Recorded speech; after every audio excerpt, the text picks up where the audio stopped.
Hola, nuevamente con ustedes, Manuel Arteaga Martínez, para continuar lo referente a lo que acontece durante esta tercera semana, en la segunda mitad de la tercera semana. Bueno, pues en esta segunda mitad de la tercera semana se inicia la etapa embrionaria somítica. En este lapso vamos a hablar acerca de la segmentación del mesodermo y con él la formación de las primeras tres pares de somitas, lo que marca la transición entre etapa presomítica y somítica. Como una consecuencia de la gastrulación, las células del ectodermo, mesodermo y endodermo comienzan el encendido y apagado de genes específicos y con estos el inicio de la diferenciación para formar diferentes tipos de tejidos. Los dos primeros sistemas de nuestro cuerpo que inician su desarrollo en esta tercera semana son el sistema nervioso, que inicia su proceso de neurulación, el cual terminará hasta la cuarta semana, y se inicia también el sistema cardiovascular con el inicio del proceso de angiogénesis, vasculogénesis y hematopoiesis. Todo esto corresponde al horizonte 9 del desarrollo embrionario. Empecemos por ver qué es eso de la segmentación del mesodermo. Recuerden que como consecuencia de la gastrulación se formó el mesodermo intraembrionario o simplemente mesodermo. Bueno, pues esto de la segmentación del mesodermo corresponde a los cambios que hay a nivel de esa capa mesodérmica y que va a dar lugar a la formación de cuatro porciones del mesodermo: el mesodermo axial, el mesodermo paraxial a ambos lados de la línea media, luego sigue a ambos lados el mesodermo intermedio y finalmente totalmente hacia los lados del disco embrionario trilaminar vamos a tener al mesodermo lateral. Así, muy a grandes rasgos, ¿qué se va a originar de cada una de estas porciones? Bueno, pues del mesodermo axial se va a formar la notocorda, importantísima para el proceso de la neurulación, como vamos a ver. Del mesodermo paraxial se formarán las somitas o somites. Del mesodermo intermedio se va a formar la mayor parte del sistema urogenital y del mesodermo lateral se va a delaminar más adelante en dos hojas, la esplagnopleura y la somatopleura, y una cavidad entre ellas que es el celoma intraembrionario y que va a ser indispensable para la formación de cavidades de nuestro cuerpo y de los recubrimientos que tienen estas cavidades y que ya iremos hablando en futuros capítulos. Bueno, pues el primer paso para la formación de las somitas es la formación de las somitómeras. Como consecuencia de la segmentación del mesodermo que acabamos de mencionar y a ambos lados de la línea media, se forman inicialmente unas condensaciones de células mesodérmicas de esa zona. Esas son las somitómeras. Las somitómeras se forman en pares, en secuencia cefalocaudal, es decir, las que quedan más cerca del extremo cefálico son las que forman el primer par, y así nos van acercándonos hacia el extremo caudal, se van a ir formando los siguientes pares. Y de estas somitómeras, a partir del octavo par en adelante, esas somitómeras se van a transformar en somitas. Los primeros 7 pares de somitómeras no llegarán a tener estos cambios que vamos a describir ahora para que se considere una somita, porque esos 7 primeros pares de somitómeras van a dar lugar directamente a las estructuras en las que participan en su desarrollo, como son los músculos extraoculares, los músculos masticadores, los músculos de la expresión facial y el músculo estilofaringeo. Y así, a partir del octavo par en adelante, sí sufren la transformación de somitómero en somitas. Este cambio es inducido por el ectodermo que queda justo encima de ellas, que enciende en esa zona del mesodermo el gen Paraxis. Las somitas van a originar la mayor parte del esqueleto axial, la musculatura relacionada con este esqueleto axial y la dermis que recubre la piel suprayacente de esta zona.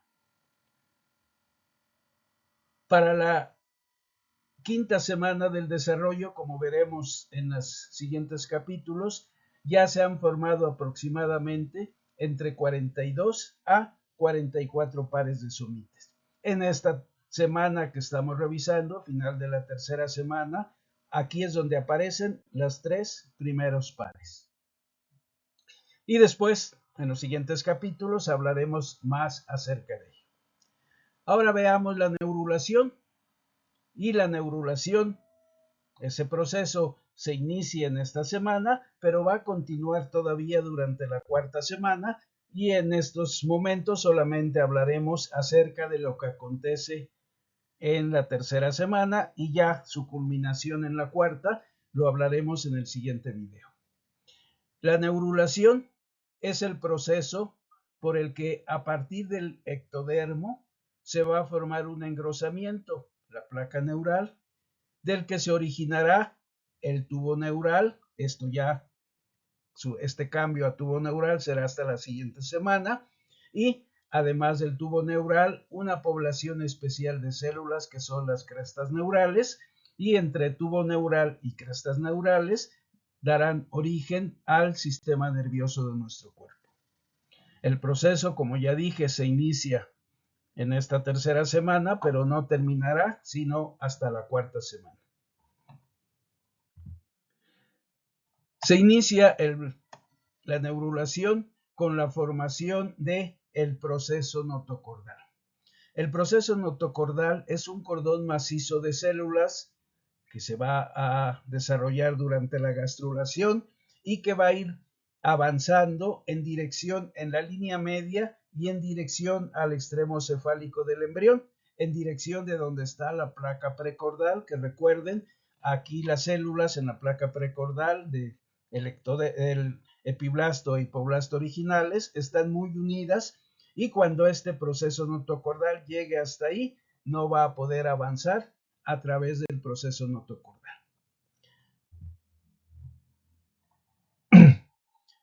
Si lo vemos ahora en un corte transversal del disco embrionario, pues así lo veríamos. En azul, recuerden, representamos la capa de ectodermo, en rojo la de mesodermo y en amarillo la del endodermo, y nuestro proceso notocordal, en este momento cordón macizo de células, véanlo acá en la línea media.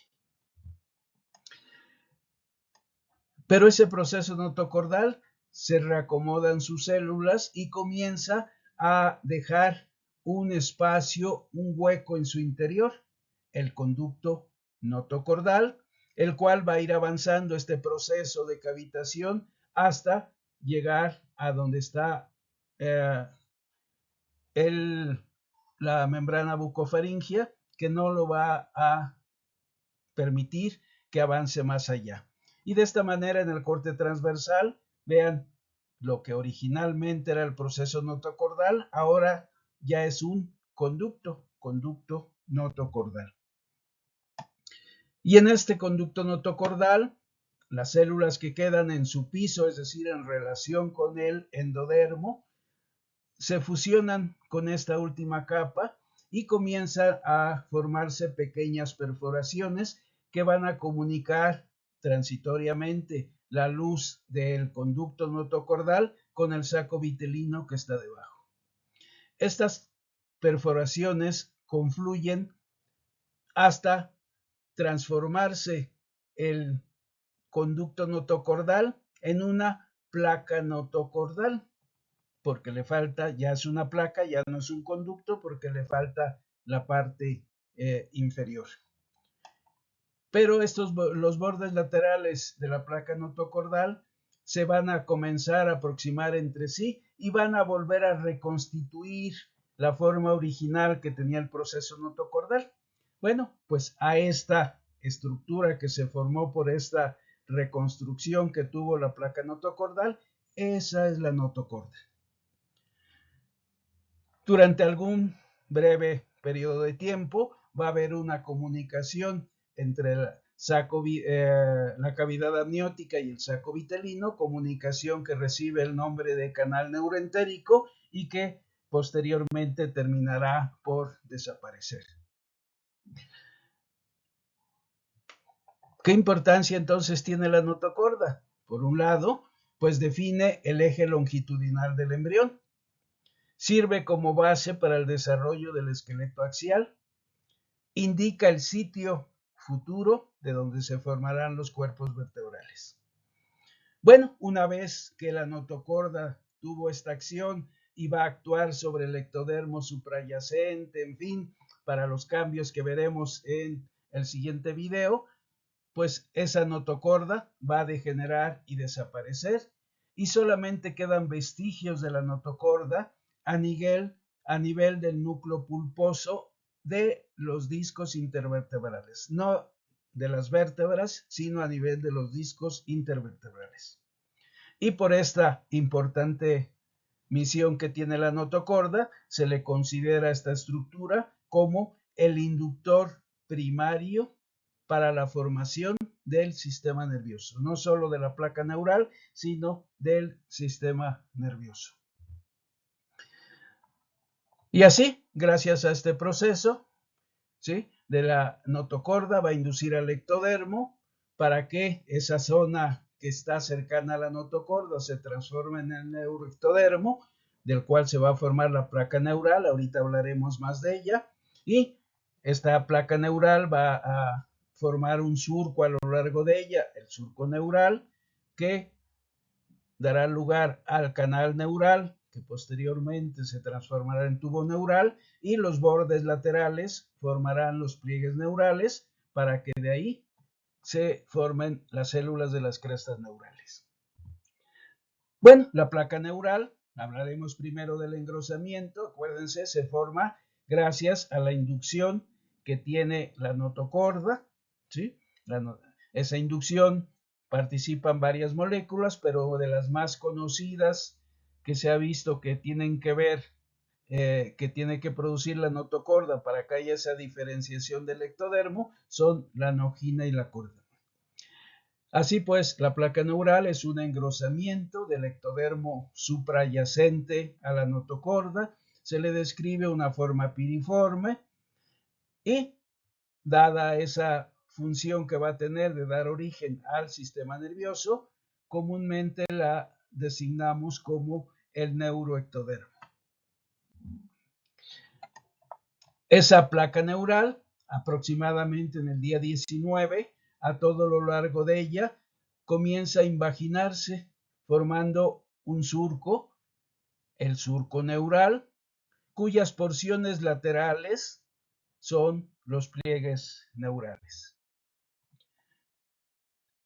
Poco a poco, ese surco neural se va a ir haciendo cada vez más profundo para formar el canal neural. De la mano de este proceso de la profundización del canal neural, esto hace que los pliegues neurales, acuérdense, eran los bordes laterales de la placa neural, los pliegues neurales comiencen a aproximarse entre sí hacia la línea media, y ese mecanismo de aproximación hará que durante la cuarta semana se fusionen los pliegues de los pliegues neurales y cambien de canal neural a un tubo neural. Proceso que describiremos en el capítulo siguiente. De momento lo dejamos hasta acá, que es lo que ocurre en esta tercera semana hasta la formación del canal neural. Puede haber errores durante este proceso de la neurulación. Pues sí, puede haber errores y dan lugar a defectos congénitos del sistema nervioso.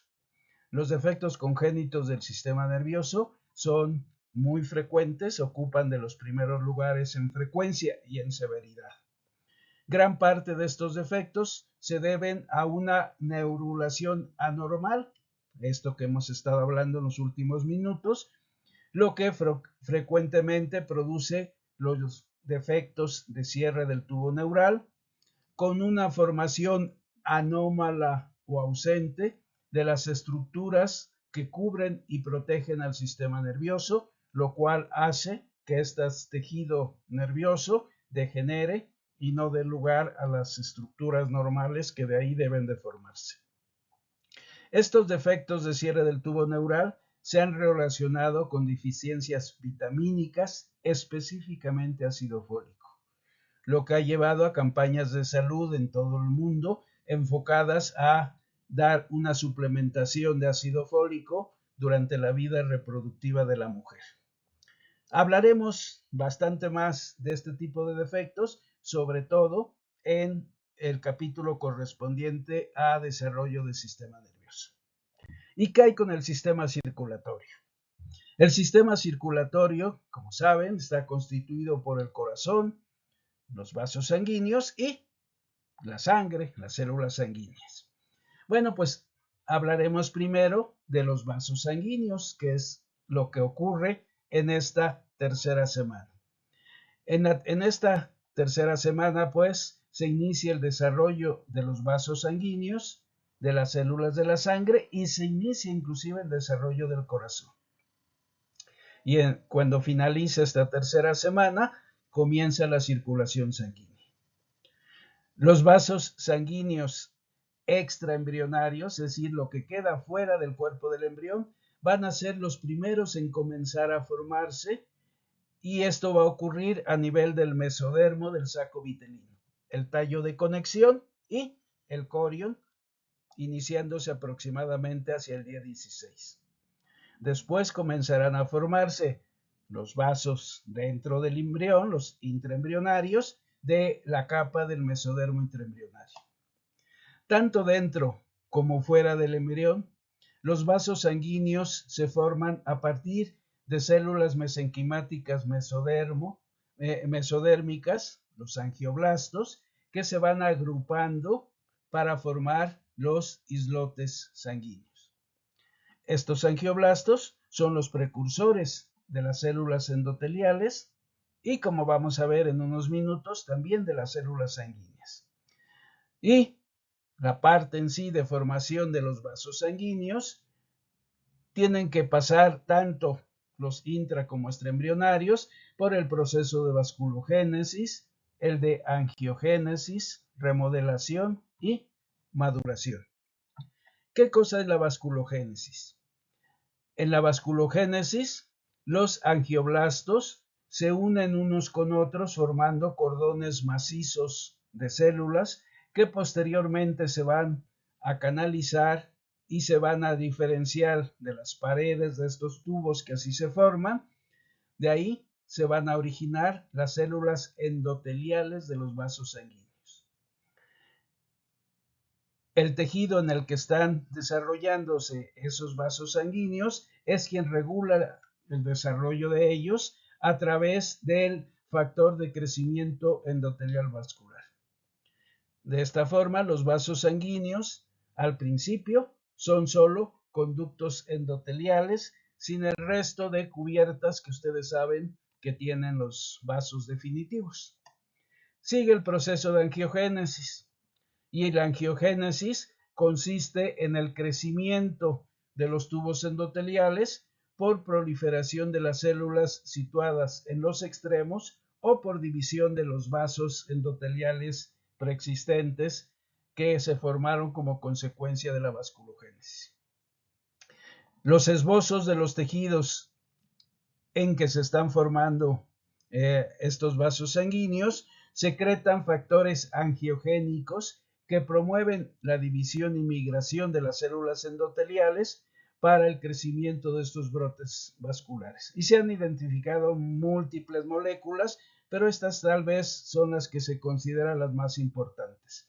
El factor de crecimiento de endotelio vascular, la PLF, proliferina, y la proteína 120-KDA. Viene el proceso de remodelación después de la angiogénesis. La remodelación es el proceso por el que el plexo vascular se adapta al crecimiento y la morfogénesis de los tejidos. Incluye la fusión de vasos, el crecimiento de nuevos vasos, la eliminación de vasos y el aumento en su tamaño. La remodelación, igual que los procesos anteriores, está regulado por la morfogénesis y el crecimiento de las estructuras en las que se están desarrollando esos vasos. Y finalmente viene la maduración. La maduración es la histodiferenciación de los vasos para formar capilares, arterias o venas. En esta fase, las células endoteliales se van a diferenciar, van a formar su membrana basal y se van a incorporar a estos tubos endoteliales células mesenquimáticas que rodean a los vasos primitivos, y a partir de esas células mesenquimáticas que se están incorporando a los vasos en desarrollo, va a venir la diferenciación de esas células en pericitos, fibroblastos o células musculares lisas, características de las paredes de todos los vasos de nuestro cuerpo. Existe una relación recíproca entre las células endoteliales y mesenquimáticas para el reclutamiento y diferenciación de esas células que están formando las paredes. Y finalmente, la formación de las células sanguíneas. Recordarán cuando se formaron los islotes sanguíneos, ¿verdad? Bueno, pues la formación de las primeras células sanguíneas o células hematopoyéticas se inicia igual que el proceso de formación de los vasos fuera del embrión, en la pared del saco vitelino. De los islotes sanguíneos que se formaron por la unión de los angioblastos, las células que quedan en la parte periférica son las que van a dar origen a las células endoteliales que acabamos de describir, mientras que otras se desprenden de los islotes, quedan en el interior, y esas células son las células sanguíneas o hematopoyéticas. Las primeras células sanguíneas que se forman en el saco vitelino entran en la circulación aproximadamente en el día 22, es decir, cuando está terminando tercera semana, está empezando la cuarta. Y ya en la cuarta semana va a comenzar el proceso de la hematopoiesis embrionaria, que es semejante a la del saco vitelino, la que se va a empezar a desarrollar dentro del embrión, en el mesodermo localizado, específicamente donde comienza, es una zona que está entre la aorta, las gónadas en desarrollo y los mesonefros, así como hay una segunda región en el mesodermo situado en la parte ventral de la aorta. Las células madres sanguíneas formadas en el saco vitelino migran al hígado, donde proliferan y se van a diferenciar, comenzando de esta manera la hematopoiesis hepática aproximadamente en el día 30. La hematopoiesis hepática se mantendrá durante todo el desarrollo prenatal y va a terminar hasta después del nacimiento. Como todos recuerdan, cuando hablamos de hematopoiesis pensamos en médula ósea. Bueno, pues la hematopoiesis en la médula ósea en la vida intrauterina no va a comenzar sino hasta el segundo trimestre de la gestación, a partir de esas células madres sanguíneas provenientes del hígado, y ya esa función de la médula ósea, como ustedes saben, la va a mantener durante toda la vida pre y postnatal. Del hígado también llegan células hematopoyéticas al vaso, que transitoriamente tendrá la función hematopoyética, formará células sanguíneas durante el segundo trimestre del embarazo. Y con respecto a la formación inicial del corazón, esto es lo único que vamos a hablar en este capítulo, porque ya en el capítulo correspondiente de corazón se hablará largamente de ellas. Pero, pues, como si fuera un vaso más del sistema circulatorio, las células precursoras del corazón llegan hasta cierta área del mesodermo, a partir de las áreas cardiogénicas en que se ubicaron durante la gastrulación, y se organizan esas células precursoras del corazón cefálica y lateralmente a donde está la membrana bucofaringea, y por la forma que tiene recibe el nombre de la herradura cardiogénica. De tal manera que cuando hablamos de la herradura cardiogénica, estamos refiriendo justamente a la finalización de la tercera semana. Y con ello podemos decir que se inició la morfogénesis cardíaca aproximadamente el día 18, con la formación de dos primordios, los primordios mioendocárdicos a ambos lados del mesodermo, a nivel de la hoja esplácnica del mesodermo lateral.